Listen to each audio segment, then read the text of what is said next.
Hello, everybody. Bonjour tout le monde. I would like to thank you all for joining me once again today on this wonderful page and channel called Kinkako Talks. We discuss conversations, discussions, and topics that empower, inspire, and transform lives. Your individual lives, your community lives, and eventually the nation. Bonjour tout le monde. Merci beaucoup de nous avoir rejoints aujourd'hui. Je vous remercie d'abord d'avoir été là jusqu'à présent, de me soutenir le travail que je fais.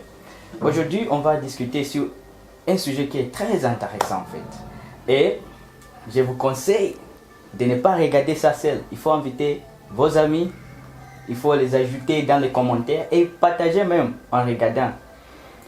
Avant qu'on commence, j'ai un ami ici, Hamilton Tebus Kalario, je l'appelle Kalario, Tebus Kalario. Et il est de Sao Tomé et Principe. Il va se présenter. Hamilton, merci d'être là aujourd'hui. Moi, je te remercie pour avoir m'invité sur le plateau. Moi, je m'appelle Hamilton Tebus et je suis étudiant chercheur en master en droit économique et commerce international. Je suis également entrepreneur et aussi leader associatif. Voilà, ça c'est Hamilton et il a un parcours très intéressant. Aujourd'hui, on va discuter sur quelque chose qui, quand vous regardez dans les journaux, les articles, les médias, vous allez trouver ce sujet-là en étant discuté. C'est le sujet de l'Afrique. Beaucoup de gens disent beaucoup de choses à propos de l'Afrique. Aujourd'hui, on va discuter pourquoi les pays en Afrique sont pauvres. Why are African countries poor? Comment on dit en portugais? Por que os países da África são pobres? Por que os países da África são pobres? Sont pauvres. Voilà, c'est ça. Vous avez compris. Alors, aujourd'hui, pour me parler sur ce sujet, Hamilton, d'abord, qu'est-ce que tu penses de ce sujet-là? D'abord, c'est un sujet très, très intéressant du point de vue de la jeunesse africaine, puisque nous sommes des jeunes, nous sommes des Africaines. On a un intérêt de parler des continents, de notre continent qui nous a vu à naître. Et puis aussi, parler de l'Afrique aujourd'hui, c'est une problématique globale au niveau à la chaîne internationale. Parce que même les acteurs internationaux, ils cherchent tous, entre guillemets, trouver une solution pour l'Afrique. Mais est-ce que leur intérêt, c'est vraiment de trouver une solution à l'Afrique ou bien à eux-mêmes? C'est ça la question que je pose. Et c'est pour ça que je trouve que ce sujet c'est très, très intéressant pour en discuter. Ok, d'abord, avant qu'on continue même, pourquoi c'est important même de parler de la pauvreté? Bon, tu sais, la pauvreté, c'est un fait, c'est une réalité c'est pas quelque chose de nouveau. Depuis l'époque, si on remonte à l'histoire, depuis l'ère primitive, il avait déjà la pauvreté. Donc la pauvreté, c'est quelque chose qui nous entoure et on est obligé de vivre avec. Mais la question qui s'y pose, c'est comment faire face à cette pauvreté-là. Parce que depuis des années, on essaie de combattre cette pauvreté, mais mon point de vue personnel, je vois que la pauvreté, c'est quelque chose qui va toujours exister, parce que ça fait partie de la société.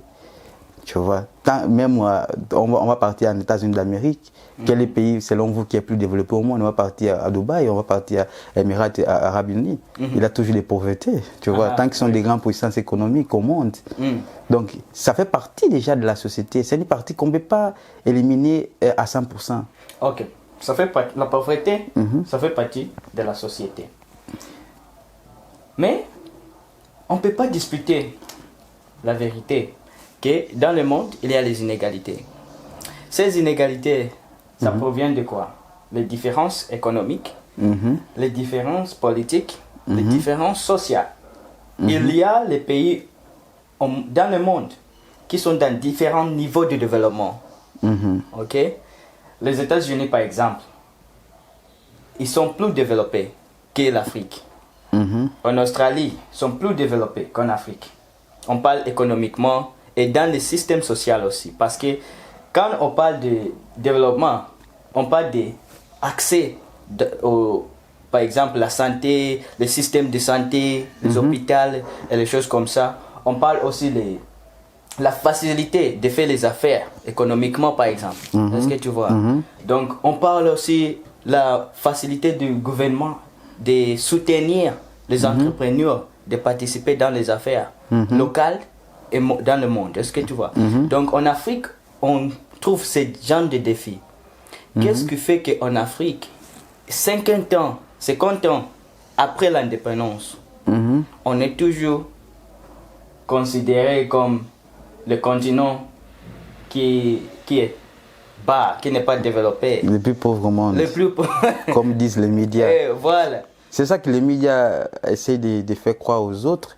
Mais en réalité, l'Afrique est le continent, je peux affirmer ça avec la certitude, est le continent plus riche au monde en matière de ressources,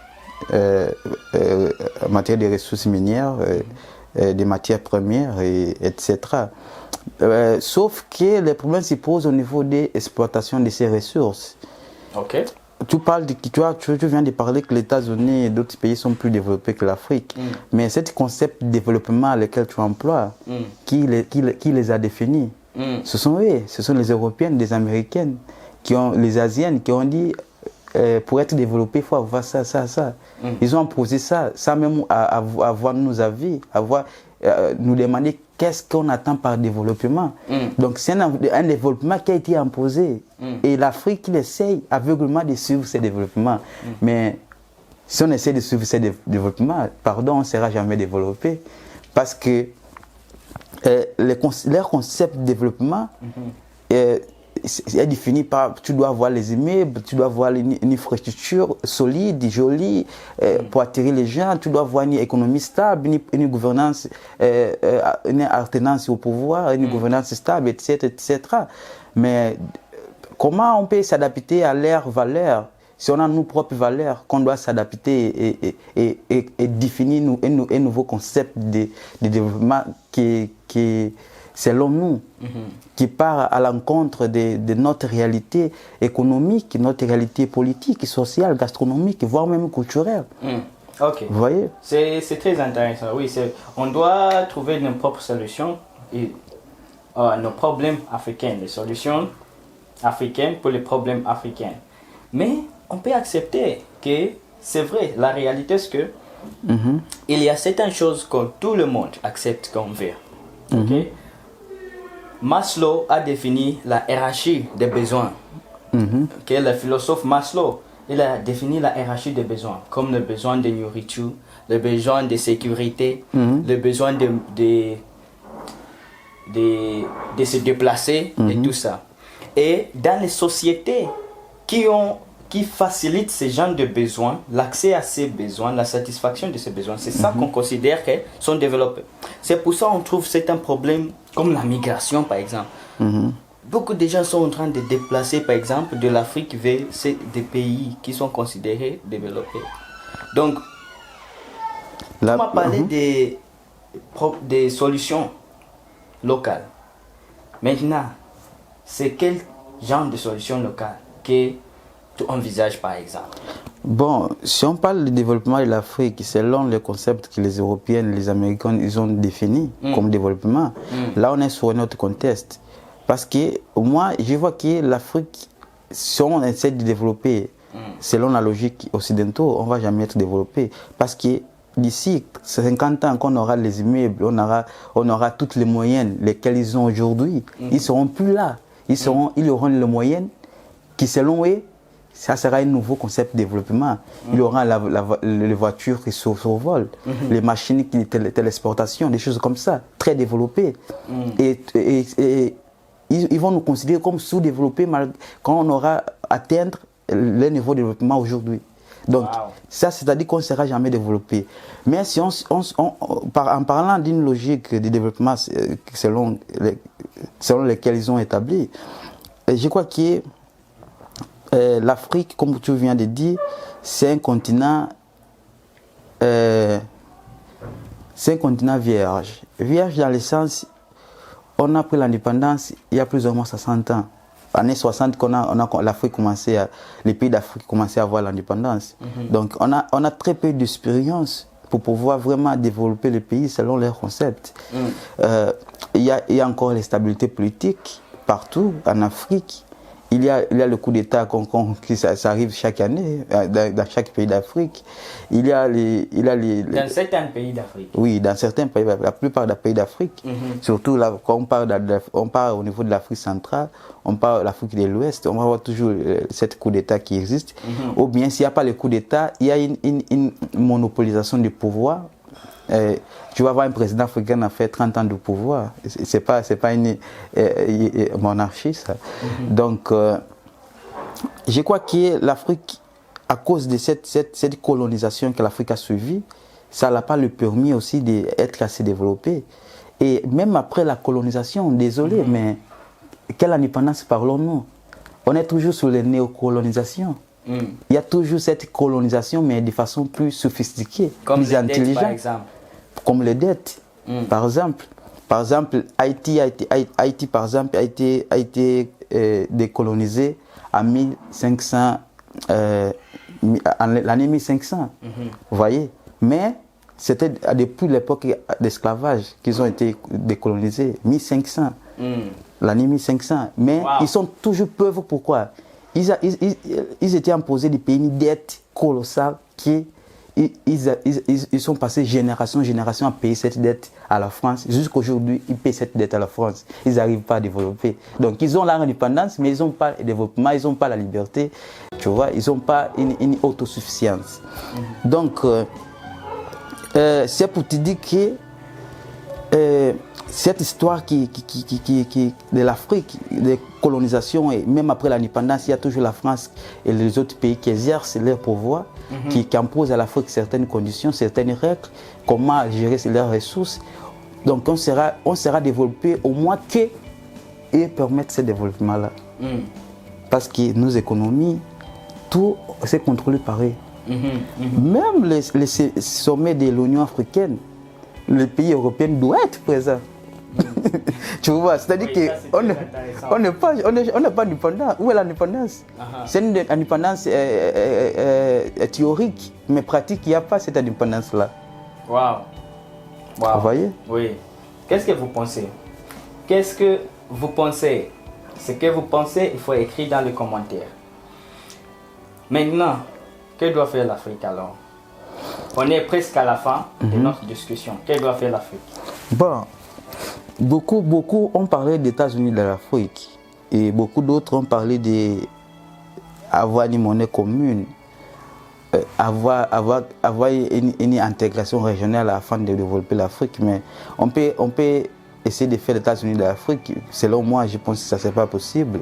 D'ailleurs, donc la solution, pour être bref, la solution que j'envisage, c'est que l'Afrique, chaque président de l'Afrique, chaque pays d'Afrique, ils se réunissent pour repenser l'Afrique. Repenser l'Afrique. Voilà. Ça, c'est un grand mot, il faut aller faire la recherche.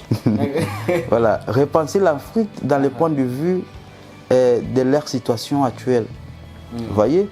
Je crois qu'on doit ensemble, avec la jeunesse, parce que la jeunesse, ça représente la plupart.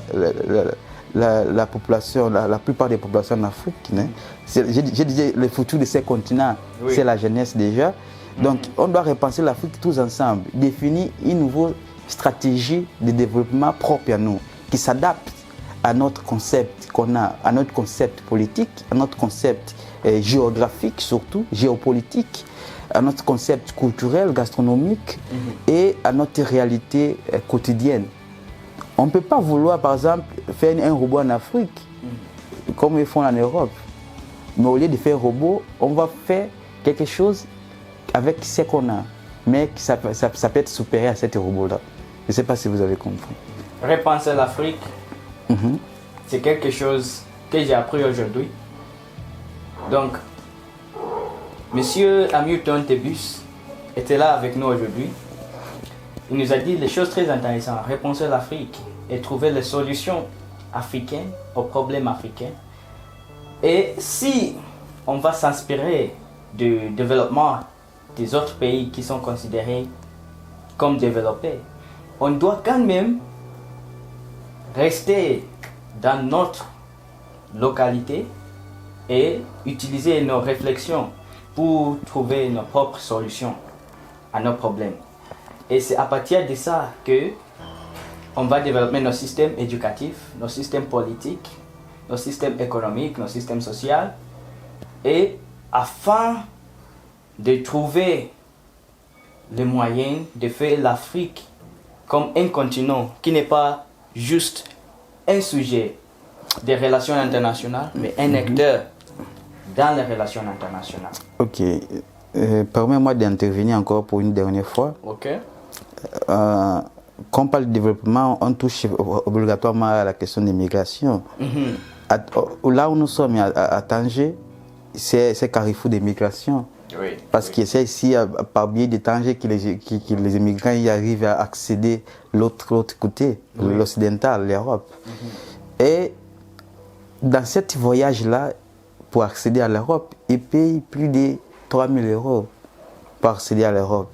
Mais avec 3 000 euros, si tu restes dans ton pays et tu fais un petit investissement, tu peux gérer ta vie, tu peux gérer ta famille, et avec le temps, tu peux devenir quelqu'un avec une économie stable, quelqu'un d'important dans ton pays.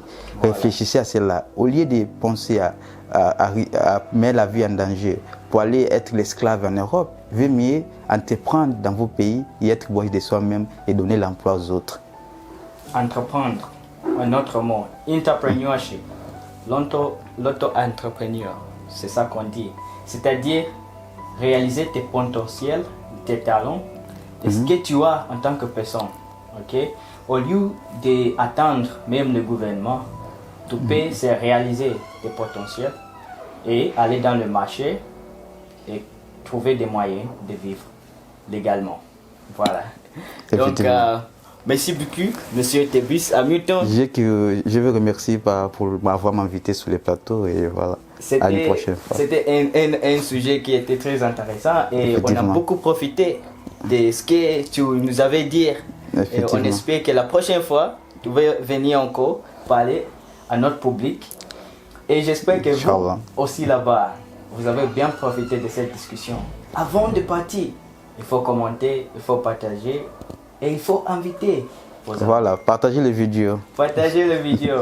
Ok, au revoir. Voilà. Au revoir, merci beaucoup. King Kako Talks, goodbye.